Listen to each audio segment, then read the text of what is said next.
আজ পাহাড়কে বিদায় জানানোর দিন।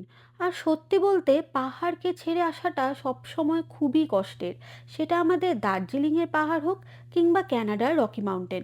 পার্থক্য শুধু একটাই, দার্জিলিং থেকে ফিরি আমরা ট্রেনে, আর এখান থেকে ফিরছি ফ্লাইটে। কিন্তু পাহাড়ের জন্য মন খারাপটা সেটা থেকেই যায়। আবার দেখা হবে পাহাড়। তুমি ভালো থেকো। সুপ্রভাত সবাইকে। আমি পিয়াসী। নতুন একটা ব্লগে তোমাদেরকে স্বাগত।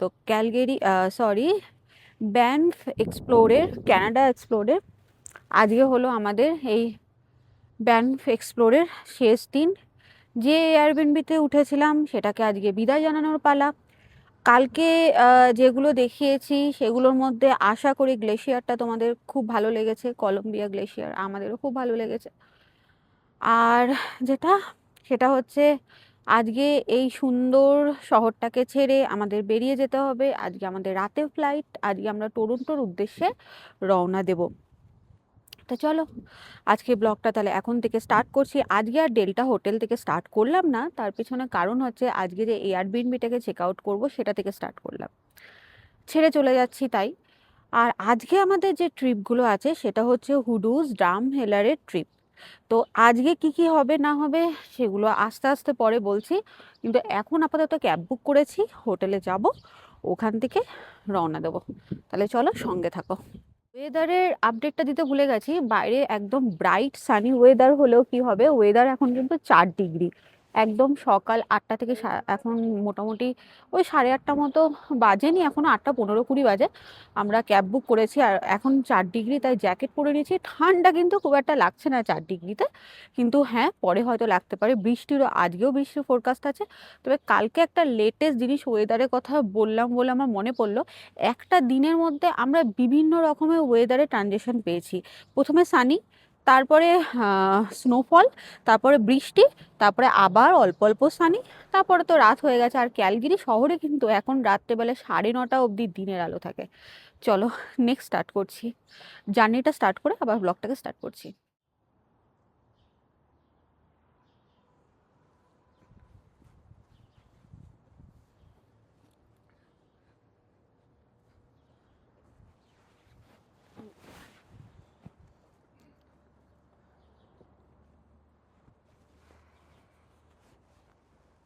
Bye bye Richmond. এখানেই এতদিন আমাদের স্টে ছিল। যে ক্যাব চলে এসছে, বেরোবো। পাহাড়কে বিদায় জানানোর আগে আমরা চলেছি আলবার্টার বিখ্যাত ড্রামহেলার হুডুস দেখতে।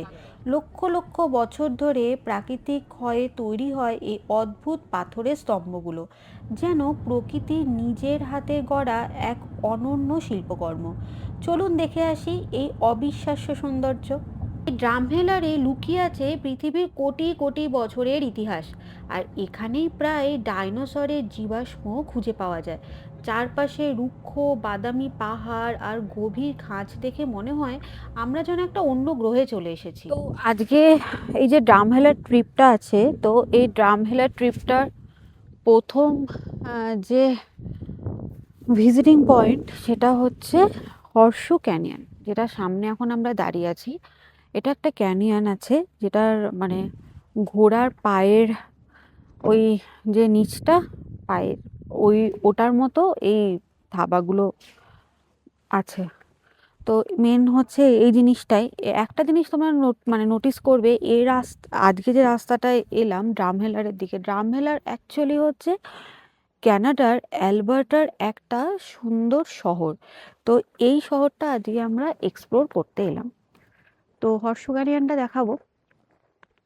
আর যেটা সেটা হচ্ছে মানে এটা একবার ঘুরিয়ে দিলে দেখা হয়ে যাবে, কিন্তু ভালো দেখতে, খারাপ না। একটু অন্যরকম, অন্যরকম এক্সপেরিমেন্ট। আর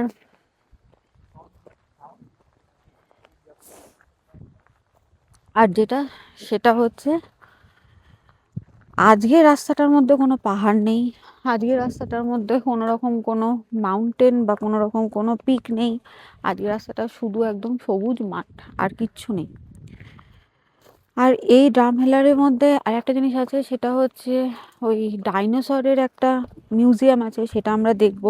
হর্সু ক্যানিয়ন আছে, এটা এটা তো দেখবো, এটা দেখাবো তোমাদেরকে। আর আজকে আবার আমাদের ফিরেও যেতে হবে, আজকে আমাদের ফ্লাইটও আছে, সেটা রাতে আছে। তো চলো হর্ষ ক্যানিয়নটা একবার তোমাদেরকে ঘুরে দেখাই। আর প্রত্যেক দিন আমাদের এই জার্নিটা স্টার্ট হয় হচ্ছে ডট সকাল 7:30, মানে 7:30টায়, আর বাড়ি ফিরছি আমরা হচ্ছে 10:30। এইভাবেই চলছে। তো আজকের জার্নিটা একটু লেটে স্টার্ট হয়েছে, আজকের জার্নিটা হচ্ছে 8:30। চলো সামনে হর্ষ ক্যানিয়নটা একবার তোমাদেরকে দেখিয়ে দিই, তারপরে নেক্সট স্টপে যাব।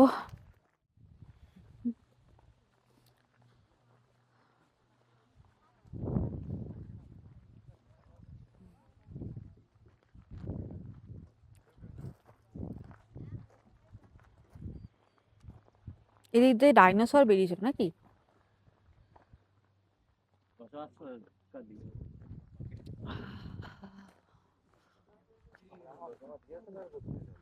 ডাইনোসর বেরোচ্ছে নাকি?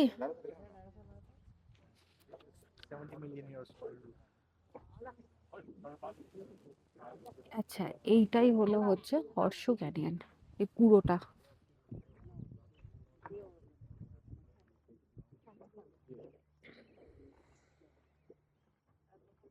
চারিদিকটা তোমরা দেখলেই বুঝতে পারবে এখানটা পুরোটাই ঘোড়ার পায়ের খুরের মতো লাগছে দেখতে। প্রকৃতির কি অদ্ভুত সৃষ্টি না। এই যে পুরো ঘোড়ার পায়ে থাবার মতো এই ক্যানিয়নটা অনেকটা দেখতে।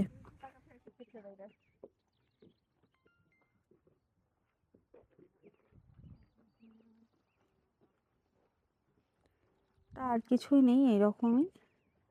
এটাই হচ্ছে এটা ক্যানিয়নটা।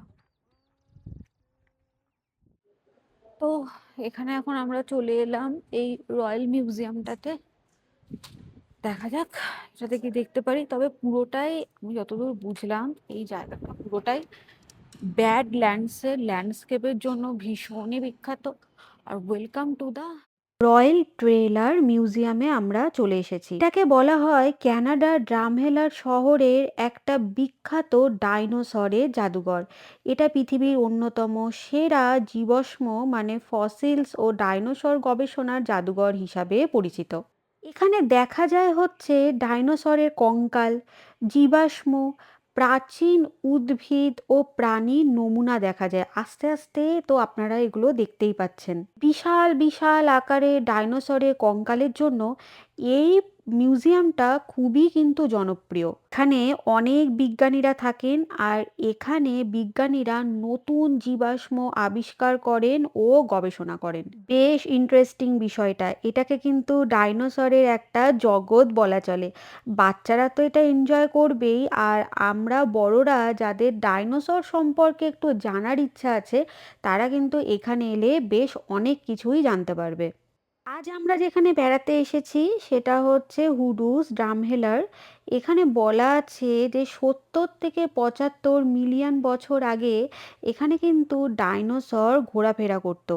আর এই ড্রামহেলারটা ডাইনোসরের রাজধানী নামেও কিন্তু পরিচিত। এই মিউজিয়ামটার মধ্যে আছে হচ্ছে ডাইনোসরের হাড়, দাঁত, পায়ের ছাপ ও ডিমের জীবাশ্ম। আরও অনেক কিছু। এই আলবার্টা অঞ্চলে অনেক গুরুত্বপূর্ণ ডাইনোসরের জীবাশ্ম পাওয়া গেছে, আর সেগুলো কিন্তু এই মিউজিয়ামে রাখা আছে। এটাকে একটা ছোট্ট করে বলা যেতে পারে পুরো ডাইনোসরের জগৎ। যারা যারা ডাইনোসর সম্পর্কে জানতে চান, তারা কিন্তু এখানে এসে দেখতে পারেন, বেশ ভালো লাগবে ব্যাপারটা।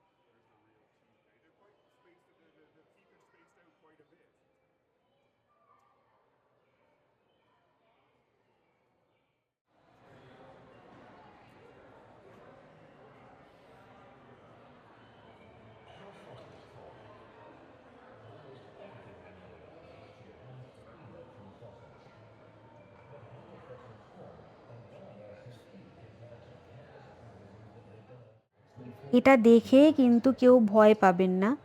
এখানে মানব বিবর্তনে বিভিন্ন পর্যায়ে খুলির নমুনা রাখা আছে, যা প্রাচীন মানুষ থেকে আধুনিক মানুষের বিবর্তনের ইতিহাসকে দেখায়। বিভিন্ন সময়ে বসবাস করা মানব জাতির বিবর্তনের ধাপ বোঝানোর জন্য এগুলো সুন্দর করে এগুলো রাখা হচ্ছে আছে। হিউম্যান এভলিউশনের বিভিন্ন পর্যায়ে খুলির নমুনা।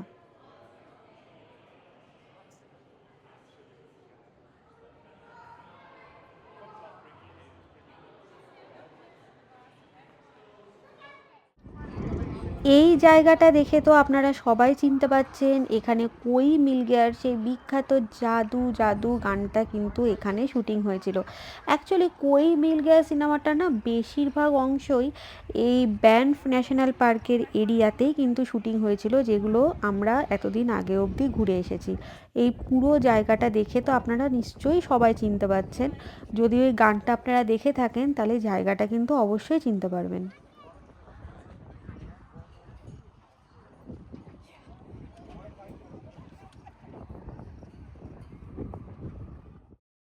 সারা দিনের ঘোরাঘুরি করার পর এবার আমাদেরকে ক্যাব বুক করতে হবে আর এয়ারপোর্টের উদ্দেশ্যে রওনা দিতে হবে। এবারে ক্যালগেরি শহরকে আমাদের বিদায় জানানোর পালা। প্রথমেই তো আমরা পাহাড়কে বিদায় জানিয়ে ফেলেছি। এবারে এই শহরটা যেখানে আমরা এতদিন ছিলাম, মানে 4 দিন আমাদের ঠিকানা ছিল, সেটাকে এবার আমাদেরকে বিদায় জানাতে হবে। আর আস্তে আস্তে আমরা এয়ারপোর্টে পৌঁছেও গেছি। এবারে আমরা সিকিউরিটি চেক করব, তারপর আমরা বোর্ডিং পাস নেব, তারপরে আমরা ফ্লাইটের গেটের কাছে যাব। পাসপোর্ট এখানে থাকবে।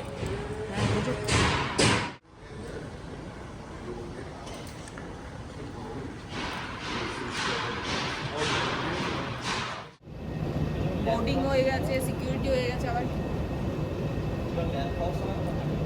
হ্যাঁ, বোর্ডিং পাস পেয়ে গেছি, আমাদের সিকিউরিটি চেক ডান। এবারে ফ্লাইটে ওঠার পালা। ক্যালগেরিকে এখানেই বিদায় জানানোর পালা। প্রথমে ট্রিপটা শুরু করেছিলাম একদম টরন্টো থেকে ক্যালগেরি পর্যন্ত, এখন ক্যালগেরিতে এন্ড। ফ্লাইটও আসবে, চেপে যেতে হবে। আজকে যে ট্রিপটা ছিল হুডুজ ড্রামহেলার, যেটা বলেছিলাম ড্রামহেলার একটা শহর, যেটা পুরোটাই একদম ল্যান্ড নিয়ে হয়, আর পুরো ডাইনোসরের মানে মেন হচ্ছে ক্যানাডার ফসিলস নিয়ে, যদি কোনো মানে ক্যানাডার ফসিলসের জন্য, ক্যানাডাতে ফসিলস সংরক্ষণের জন্য বিখ্যাত এই ড্রামহেলার শহরটা। আর সেরকমভাবে এক্সপ্লোর আর করা হয়। ফেরার ফ্লাইটের জার্নিটা তোমাদের সঙ্গে শেয়ার করবো। ফিরে যাচ্ছি, মনটা একটু খারাপও লাগছে। But Banff National Park, Yoho National Park, Columbia Icefield, যেগুলো তোমাদেরকে এক্সপ্লোর করিয়েছি, সেগুলো খুব ভালো ছিল। ঠিক আছে, চলো এবারে ক্যানাডা ক্যালগেরি এয়ারপোর্টে ওঠা যাক। এখানে আশেপাশে স্টোরগুলোতে দেখি যদি কিছু পছন্দ হয় কেনাকাটা করবো। চল যাওয়া যাক। তবে একটা জিনিস শেয়ার করবো, সেটা হচ্ছে এখানকার ডোমেস্টিক ফ্লাইটে কিন্তু লাগেজ কিনতে হয়। সেই লাগেজগুলো আমাদের মোটামুটি এক একটা ওই 3-4 হাজার টাকা মতো দাম নিয়েছে, যেগুলো আমাদের কিনতে হয়েছে। আর অনেক আগেও চলে এসেছি, এটা পেয়েও গেছি। ক্যালগেরি নিয়ে কী করবি, ব্যান্ড ফ্রি থাকতো। হ্যাঁ, না চিংড়ি $19 অনলি 20। ক্যালগেরি নিবি? না না, ক্যালগেরি হুডি নিয়ে নে একটা। আচ্ছা, একটা জিনিস শেয়ার করি, ক্যানাডার যে এয়ারপোর্টগুলো আছে সেগুলো ম্যাক্সিমাম সব ওয়াই দিয়ে নাম। যেমন ক্যালগেরি হচ্ছে YYC, তারপরে টরন্টো হচ্ছে YYZ, এরকম নাম ম্যাক্সিমাম, সব নয়। আর এখন মোটামুটি এয়ারপোর্টে পৌঁছে গেছি। আমাদের ফ্লাইট হচ্ছে এয়ার ক্যানাডা, আর রাত্রি 1টায় ফ্লাইট। আমাদের বোর্ডিং গেটও সামনে চলেও এসেছে, বোর্ডিং পাস নেওয়া কমপ্লিট হয়ে গেছে। এবারে এগোবো। হ্যাঁ, ভালো দেখতে, ভালো দেখতে। কত? $10। ঠিকই আছে, $8 হলে ঠিক ছিল। $5 হয়ে আর বেশি ভালো ছিল। কত? ঠিক জানি $10 $7 7 বলে আমাকে দিতে, কে কোনটা? ওদেরকে বলে আমাকে একটা কিনে দিতে। এটা ভালো দেখতে, ক্যালগেরি কানাডা। চলো এবার কত দাম? $25। চলো চলো একটু বাথরুম গিয়ে মুখ ধোয়ার কিছু নেই, শুধু চোখ, আগে হ্যাঁ। মুখটা আবার হাত দিয়ে। দেখা। এখানে রেখে দে। এটাই গেট নাকি আমাদের? আচ্ছা লেন্সের ইয়ে তো আমার এটার ভিতরে, চলো, তার অসুবিধা সঙ্গে হবে। যেতে হবে। হ্যাঁ?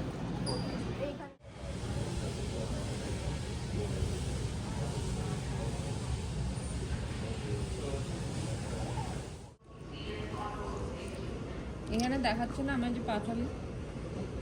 এই যে আমাদের ফ্লাইট নাম্বারটা হচ্ছে AC156। আমাদের ফ্লাইটের গেট হচ্ছে C59। আর আমাদের আমার ফ্লাইটের সিট নাম্বার হচ্ছে 26B আর গেট নাম্বার হচ্ছে C59। বোর্ডিং হয়ে গেছে 12:15-তে। ফ্লাইট ছাড়বে হচ্ছে 12:55-তে। এটা হচ্ছে বোর্ডিং পাস।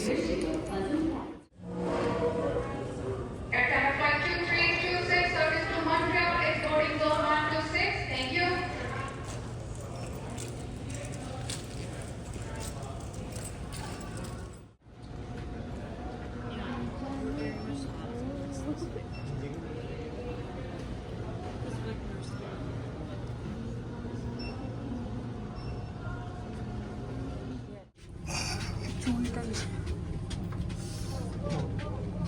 দাও তুমি আগে। আর এই ফ্লাইটের ভেতরে যত ঢুকছি তত গরম লাগছে। কি হয়েছে? কি গরম। এটা বলবো না। বার করে দিও, আমাদের এয়ারপ্লেনটা চলে যাবে এরকম আগে সবাই চেক করলো কি check Les ancêtres de sortie, quand on fait sa mobile, les flèches indiquent la direction à suivre. Elles seront dans les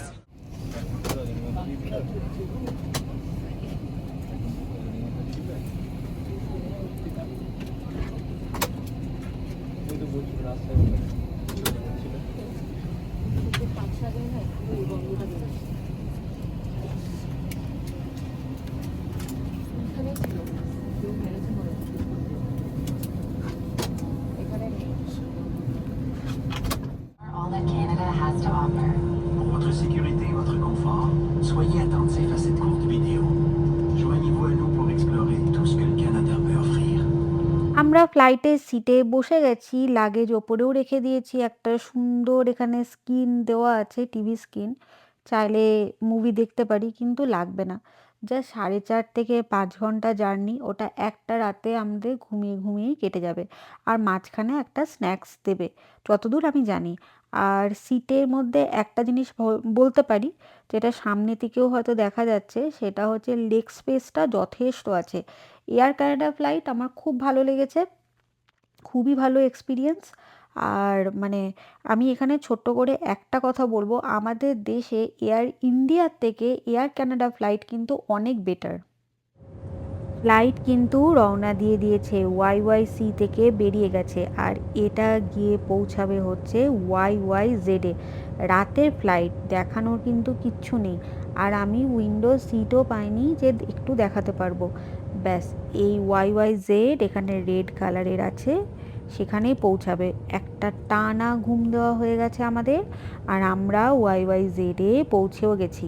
এবারে আমাদের নাম্বার পালা।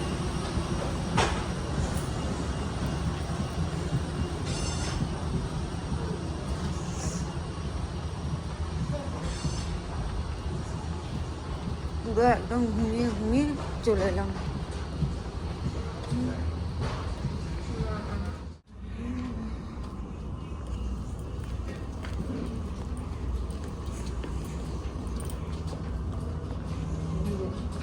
ওই যে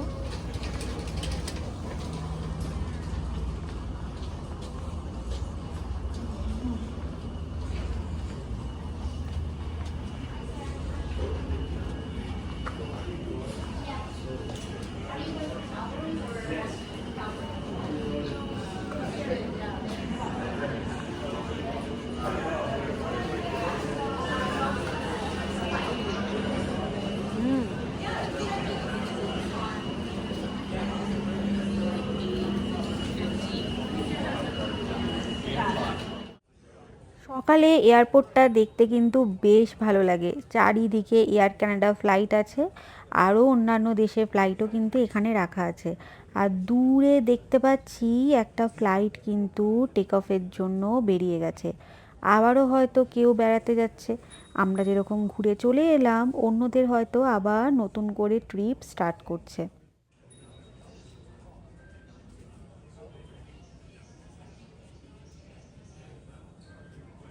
Accommodate all of the larger Lorotype carry-on bags in the overhead bins this morning.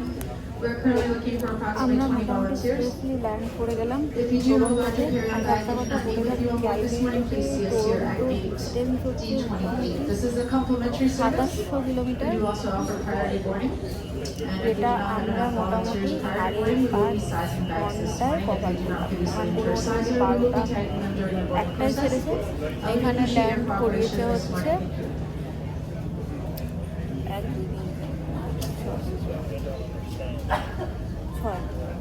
6:45-এ, মানে 5 ঘন্টা 45 মিনিটে আমরা land করলাম। আমি একটু ভুল বললাম, আর 45 মিনিট এক্সট্রা, 5 ঘন্টা 45 মিনিটে আমরা ল্যান্ড করে গেছি। ফ্লাইটটা ভালোই ছিল, লেগ স্পেস খুব ভালো ছিল। দুটো স্ন্যাক্স বার দিয়েছিল, দুটো বিস্কুট দিয়েছিল, খাইনি, ব্যাগে ভরে নিয়েছি। তাহলে চলো প্রত্যেকবারের মতো আজকের ব্লগটা এন্ড করব গুড মর্নিং টরন্টো বলে। খুব শিগগিরই ফিরে আসছি আবারও নতুন কোনো ব্লগ নিয়ে। ততক্ষণের জন্য বাই।